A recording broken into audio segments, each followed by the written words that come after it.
Hello, lovelies. I hope you're having a fantastic day. We're back in the sewing cave today. I have about an hour or so to spare before I have to go. So we're going to pick up from where we left off. So last time we had done the darts. I haven't pressed them yet. And so I'm just going to go ahead and do the center back seam.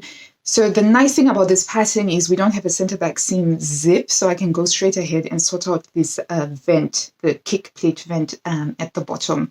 So that's what we're going to be doing today. And if there is more time, we will move on to the rest of it. It's a lovely day out today, so I'm keen to also get some time in the garden planting out some more of the bulbs, hence why I'm doing a little bit of sewing today. We're going to overlock all of these raw edges.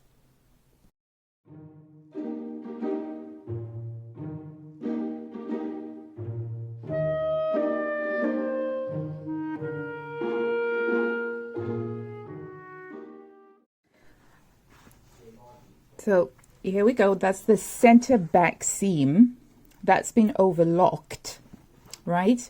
We're not going to overlock the side seam just yet. We're going to overlock this after we attach the pockets, okay? So just the center back. We're going to give it a nice press, and we're going to get ready to interface the left side of the facing. Okay, there we go. Now you want to get the left side of your skirt. At this point you can also do, I guess, the darts if you want to, but we're going to pick the left side of the skirt, and that's the one that we're going to put some knit fusible interfacing on. Make sure that this is going to the center back.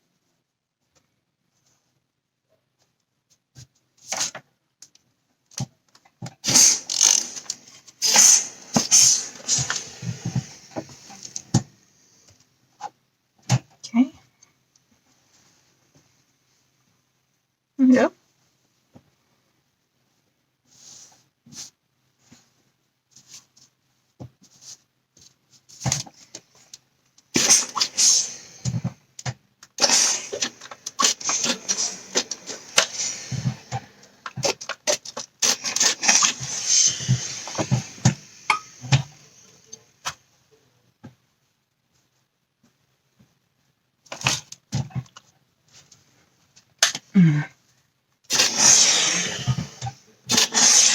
Okay, so we're particularly using some knit fusible interfacing on here because it just gives a better texture to fabrics, I find. And even with tailored sewing where you're working with wools or cashmeres, you do use knit fusible interfacing for things like sleeve heads.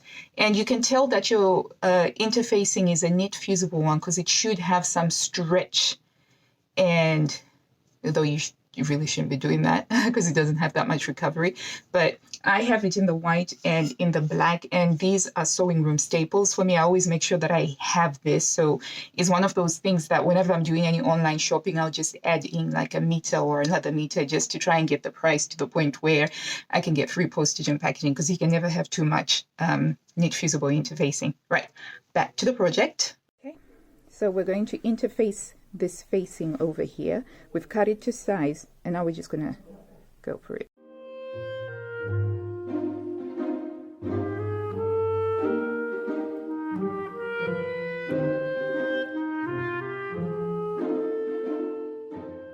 So one of the top tips that I would give anybody who's beginning to sew is really take your time with the interfacing. Doing your interfacing correctly can make or break your project. And back in the day when I started out sewing, I didn't necessarily have the patience for it, and it showed in the quality of my facings. And you really need to make sure that it works, because interfacing is the internal structure of your garment. And so if you're rushing it and you're not getting it correct, it doesn't look right. Okay. All right. So that's done now. Yeah.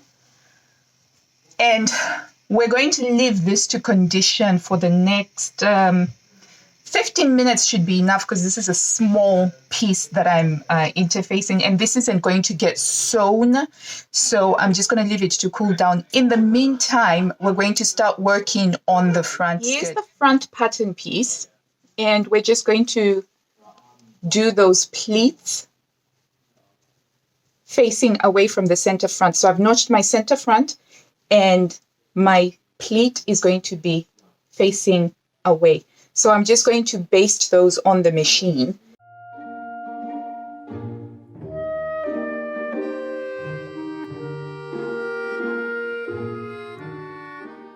Okay, to adjust the stitch length on the 201K, I have to turn this and it will change the stitch length. And you can see on the plate there, it tells you how many stitches per inch you're getting, because that's how they used to count stitches back in the day.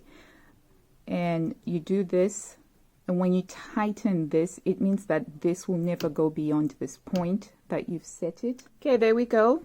That's been pressed and basted. Okay, so it's been about 10 minutes now. This has completely cooled down whilst it was undisturbed. And I'm going to go right ahead and sew this center back seam. So we're going to sew all the way from the waist, right, down to the release point of the vent itself. And we'll do a back stitch at the beginning and at the end. Okay, so here we go.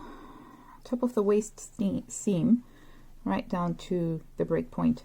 Now we're going to press the seam open.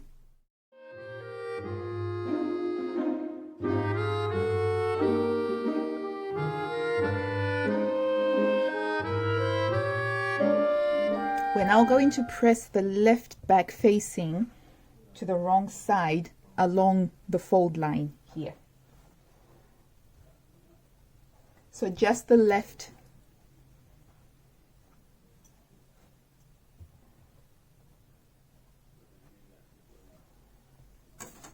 You can use a ruler if you want to make sure that you folded it in an equal length, or you can eyeball it.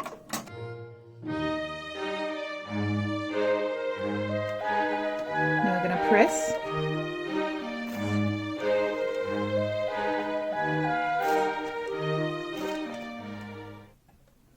So this is how we press, not going like this, but pressing.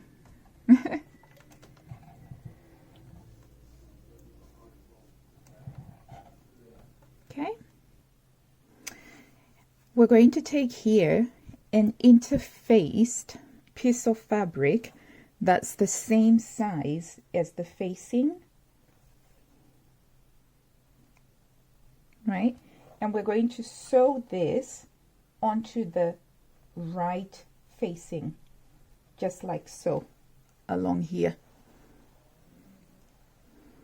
So you just get a piece of fabric, interface it, overlock the edges if you want to, and then sew along here. Okay, here we go.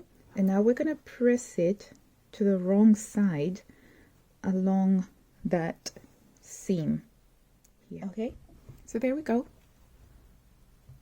Got that pressed. There we go. So left side there, right side is going to go over just like so, yeah, and then we're going to sew it down like that, yeah, at a nice diagonal angle over here. And so what that means is that when this kicks open, all you're going to see is just some lovely fabric, and we're not seeing any unpleasantness. So over here, I'm going to use a pin because we want to mark that point. Hang on, let me just move this. Oh, yeah, there we go. That's a little bit better. So we want to mark this point here. That's where we want our line to go, like that. The angle of the line is just up to you. So I've moved mine, it's not as low as what was marked out on the pattern. Let's see.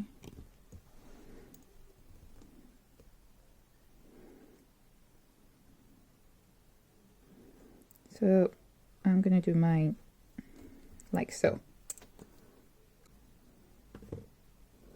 So you want to mark this on the other side of your fabric. So I'm going to use the pins to let me know which point to start. So I've got the pins going through at the points where I'm supposed to start and where I'm supposed to finish. And I'll be using my erasable frixion pen to mark. That's where my breakpoint is. That's where this is going to be. We're going to be sewing through the full thickness here.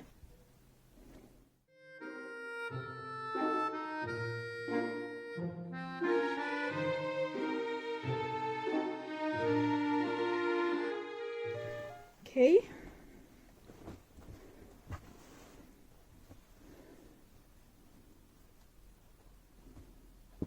Kick plate. And then we're just going to press it to remove those marks.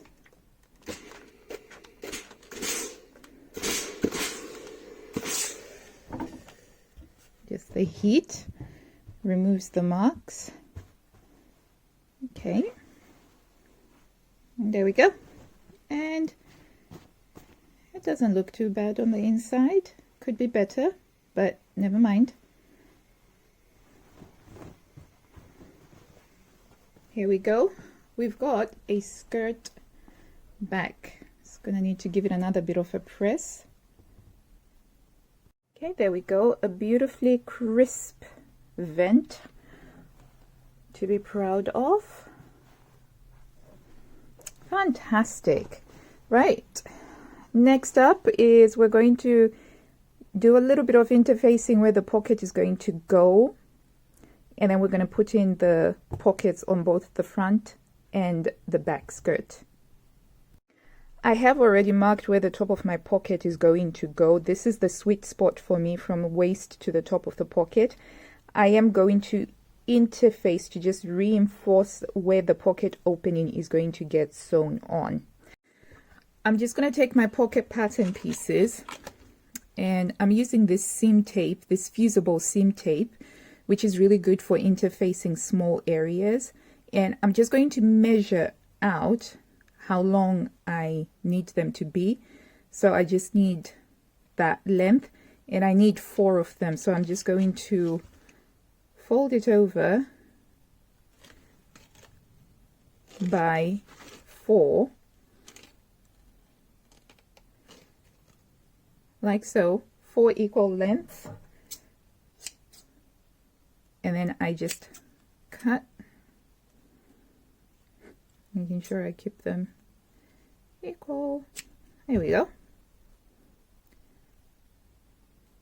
4 equal lengths. I will put the interfacing on the wrong side of the fabric, so you don't want to do it on the different side. Making sure that the gluey bits, the ones that have got the little glue blobs, are the ones that are face down, because you don't want the glue to stick to your iron sole plate. But this is where my notch is for the top of the pocket, and so I'm just going to put this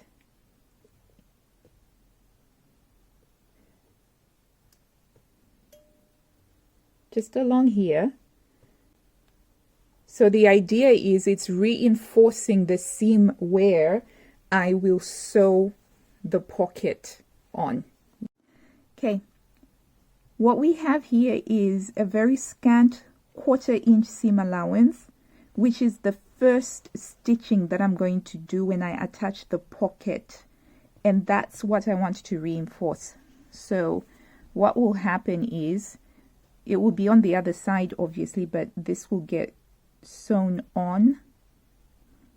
I'm using 1/2 inch seam allowances in total, so the pocket has to be sewn on at a 1/4 inch seam allowance. So that will be sewn on there, and that's just an easy way of reinforcing this place where the pocket is going to go. I only do this when I'm working with materials, with fabrics that are a little bit lighter weight and they just need a little bit of extra help, where something as functional as a pocket is going to get used, just so that they don't tear very easily and they can withstand the stress of daily use when you're using the pockets. Okay, just like with interfacing, you're going to put a press cloth over it just like so, and then you'll press and hold it down. A little bit of steam, 15 seconds.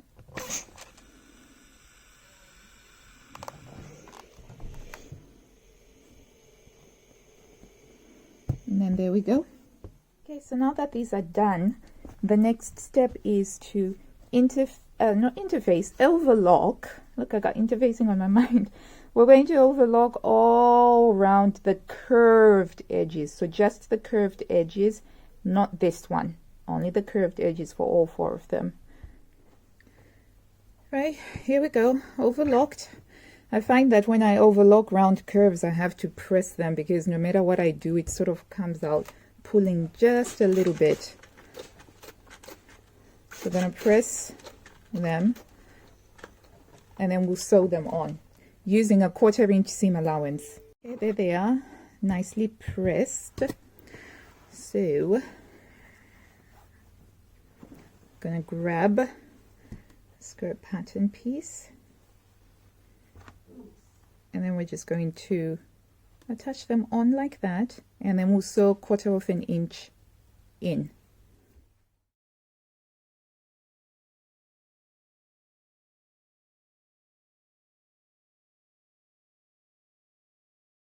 Okay, so I'm using a 1/4 inch seam allowance over there. Okay, so we have the back skirt and the front skirt, and they've got the pockets sewn on and attached to them. You can see, sewn on there. Now we can go and overlock those side seams, thereby finishing this pocket edge and the side seam pocket at the same time. What it means as well for me when I finish these separately is that I can adjust my waist, because I haven't finished the seam allowance all together, and so I prefer doing my pockets this way, and that works out well. Okay, so we're just going to go and overlock the side seam straight down.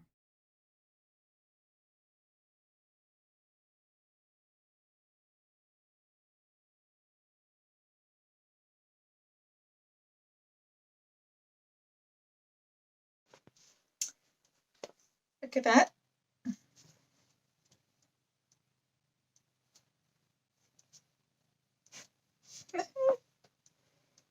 So you can see that's the sweet spot. Yay. And we've got the skirt back.